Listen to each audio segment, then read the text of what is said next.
magandang araw mga kainday kadodong. Yun. Ngayong araw, since mainit, gagawa tayo ng ubi na ice cream. Yun. Since naluto na ang ubi, nagayat na, kompleto na siya, pakita ko muna ang ubi. Ano na siya. Ayan na. Nahimay-himay na, mga kainday kadodong. Oh.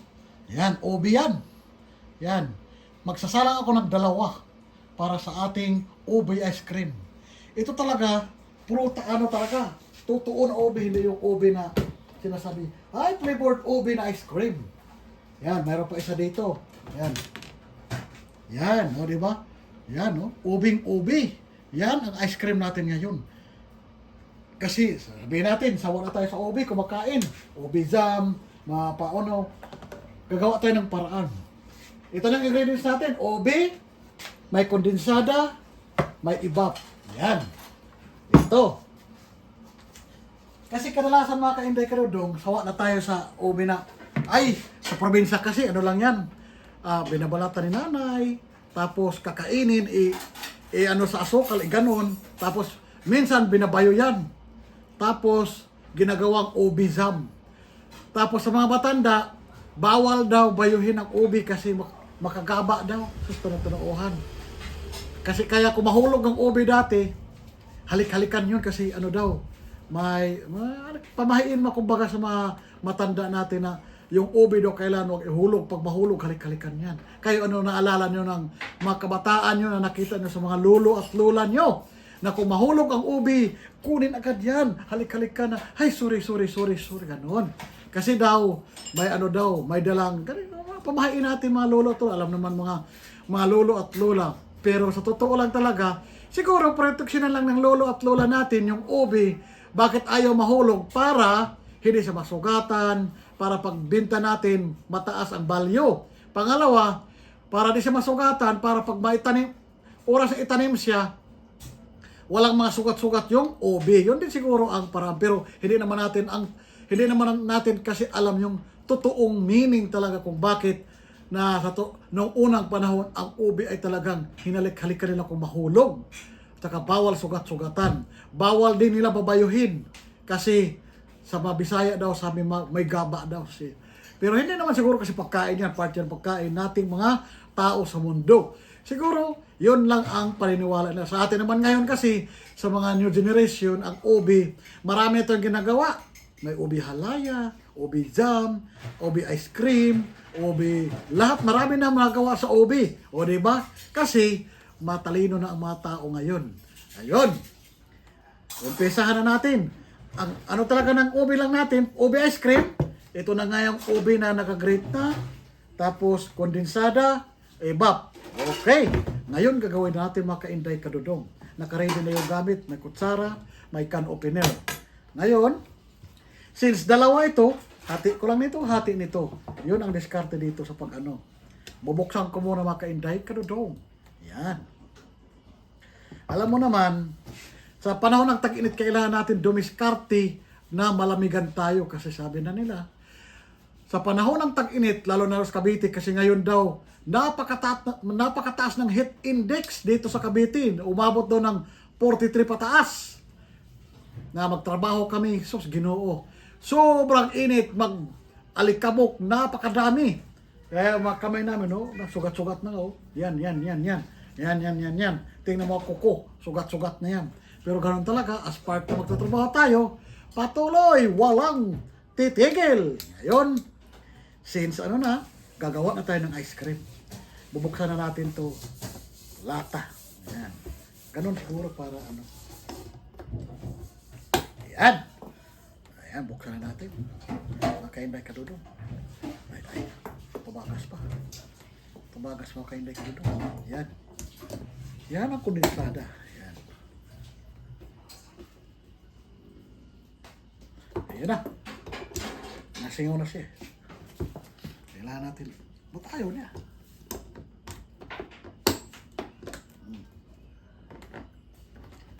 Ayan. Kailangan natin buksan talaga yung lata kasi para makuha natin yung laman. O, diba? Yun. Yun ang technique dyan. Diba? Iba talaga pag ano natin, yung mga gamit natin, hindi mga orig-orig. Pero okay lang natin sa ano naman bukas. Ayan na. Buksan na yan. Hatiin ko lang ito sa dalawa. Sigurado ako basta ice cream, lalo-lalo na pag mga ganitong panahon, mabenta yun sa atin. Masarap ikain ng ice cream. Yun, di ba? Yan, hatiin ko lang to. Ay, sarap. Di ba? Kainday ka doon. Ito. May mga ganito kayo gatas. Mura lang naman ang gatas, lalo na Alaska. Affordable price lang naman yan. Marami Alaska dito sa atin. Kaya kung mag-sale, nabili kami nito. Kasi alam namin, pag panahon kasi ng tag-init, magawa ng mga ice candy, ice cream, yun, ito na nga. Yan, nakabili kami ng ubi, ayan. Sabi ko, oy, magawa na tayo ng ice cream kaya may ubi na tayo. Okay, ano na natin dito? Lagyan na natin to. Ano natin? Yan. Ito mga kainday kadudong, lagyan na natin to. Yan. Ilapit natin yun. Ano natin? Yan. Yan. Okay na siya. Hatiin natin to. Kasi yun naman talaga ang purpose. Hatiin natin. Yan. Hati mga kainday kadudong. Diba? Yan. Yan. Okay na siya. Hati na ba? Hindi, kulang pa. Kulang pa. Hating kapatid, turing ni inay. Yan. Hati na. Tapos ito rin, hatiin rin. Ito, condense. Kaya makainday ka doon ang diskarte nyo. Ayan. Ayan. Hindi mo pala ito na ano, buksan lahat. Ayan. Diba? Makainday ka doon. Ayan. Ayan. Lagyan na yung plato para madumihan yung mga gamit natin sa pagtatrabaho. Ayan. Ayan. Lagyan natin kalahati. Ayan. Ayan na. Yay! Ayan na. Sarap-sarap nito. Ngayon, takpan na natin mga kainday kadudong. Ayan. Ayan. Ayan na mga kainday kadudong. Ready na. Saksak na natin. Patunugin na natin ang ating makina. Ayan. Wow! Sarap na yan. Paikutin na natin. Ayan. Ayan.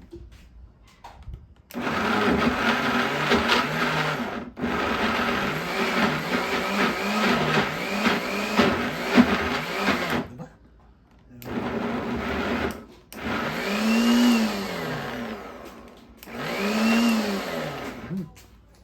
Ayaw. Sticky kasi. Lagyan tubig. Lagyan natin ng ano. Ayan.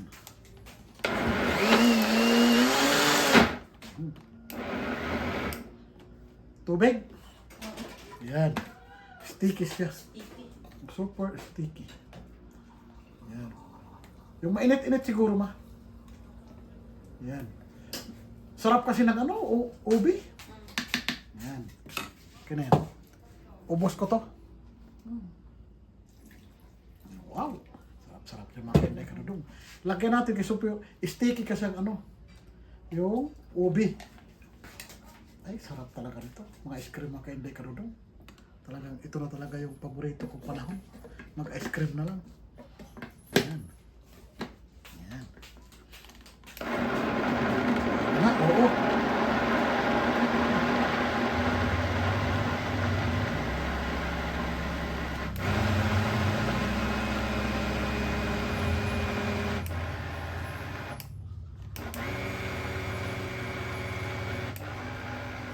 Sticky pa rin. Hindi nagmumove. Uya, oh, nag-sticky. Ay, sarap talaga nito ng ice cream na to. Ayan. Pero ayun na, naano na siya, nag-grind na. Pwede pa lahat. Ayan naman ka-inday ka doon. Sarap nito. Yummy!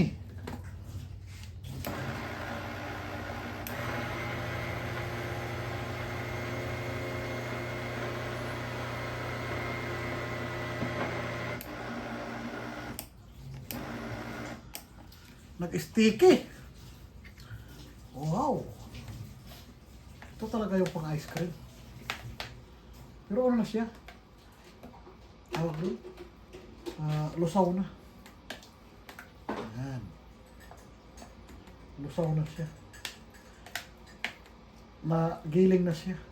Naku, parang maging ano na tuloy ito. Tawag doon?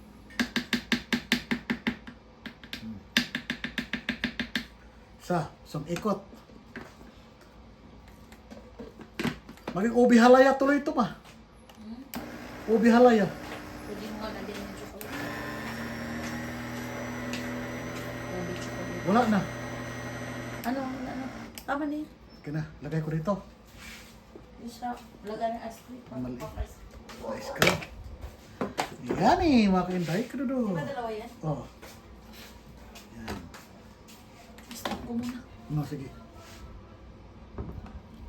No, ulit mga kainday kadudong, balik tayo dito sa paggawa. Pangalawa na to. Itong pangalawa naman, i-upgrade natin. Lagyan natin ng Nutella chocolate flavor ang ating ice cream. Since kung ano yung nakikita sa bahay na hindi nauubos, gamitin natin para mapakinabangan mga kainday kadudong.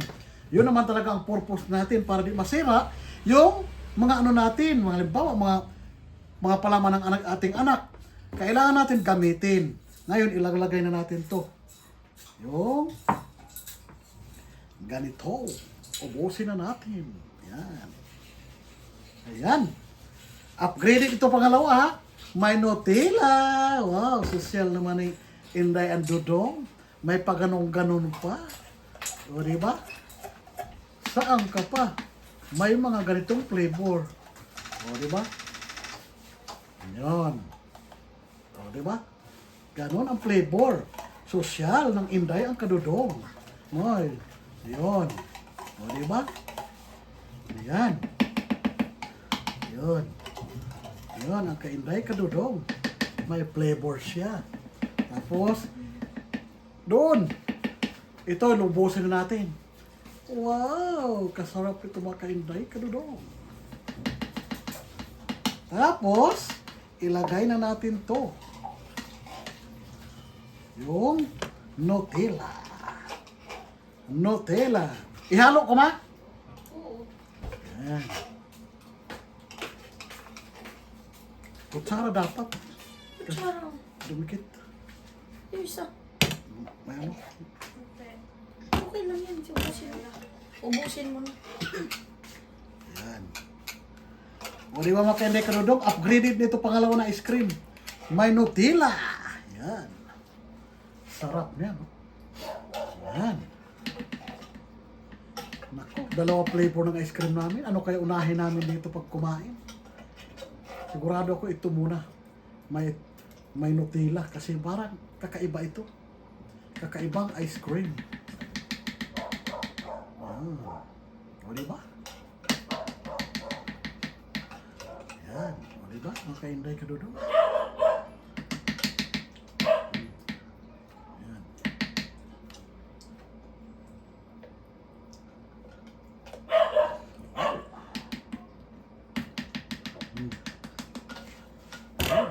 O diba?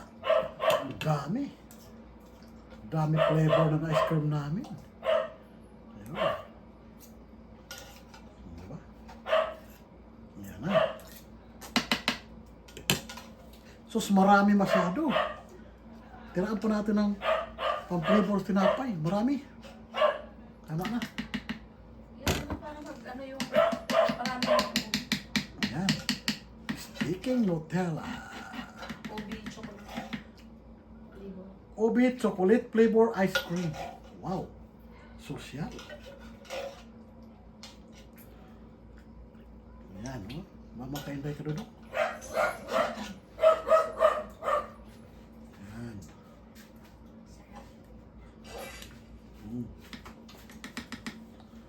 Ayan.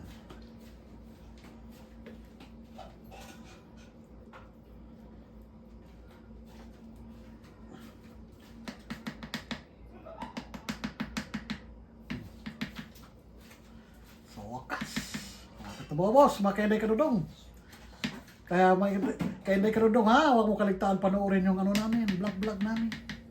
Mag-enjoy kayo dito, may matutunan kayo. Paano gumawa ng ice cream, paano hanapin ang mga sangkap. Ang sangkap natin mga kainday kadudong, kung ano yung makita nyo sa bahay, yun ang gamitin nyo. Halimbawa, may nabili kayong mga saging, sobra-sobra. Instead itapon, gawin nyo ice cream. O katulad yung mangga namin nakaraan, ginawa namin ice cream. May avocado kami, ginawa namin ice cream. Kaya kung may mga prutas kayo na sobra-sobra, huwag nyo itapon. Gawin yung ice cream. Di ba kapag napakinabang? Candy. Ice candy! Yun, oo. O di ba? Kaysa magtapon kayo ng mga ganong items. Yan, tama na yan. Sobrang dami na. Yan. Ayan, o diba? Marami pakinabang ang mga bagay sa bahay na di naubos. Kaysa masisira, sabihin mo, ay, naano na siya, nabubulok na. Hindi pa yan bulok. Ang saging, gawin mong ice cream, banana ice cream. Ang avocado, gawin mong avocado ice cream. Ang mango ice cream. O diba? Marami paraan. Kaysa itatapon mo. Iyon. Ikotin na natin, mga kainday kadudong. Ayan na. O diba? Sa bahay kasi natin, alam natin na minsan pag makadaan tayo ng mga palengke, napili tayo talaga ng mga ganun. Kaya need natin gawa ng paraan.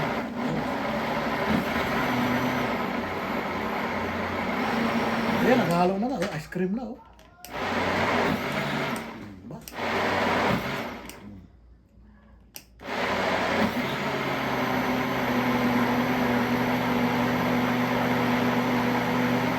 Okay na yan. Wow! Sarap niya, no? Okay, mga kainday kadudong, ilagay na natin ang ating ubi with chocolate na ice cream. Naku, masarap na ito bukas. Okay, maraming salamat. Panoorin mga kainday kadudong. Bye-bye. Adios!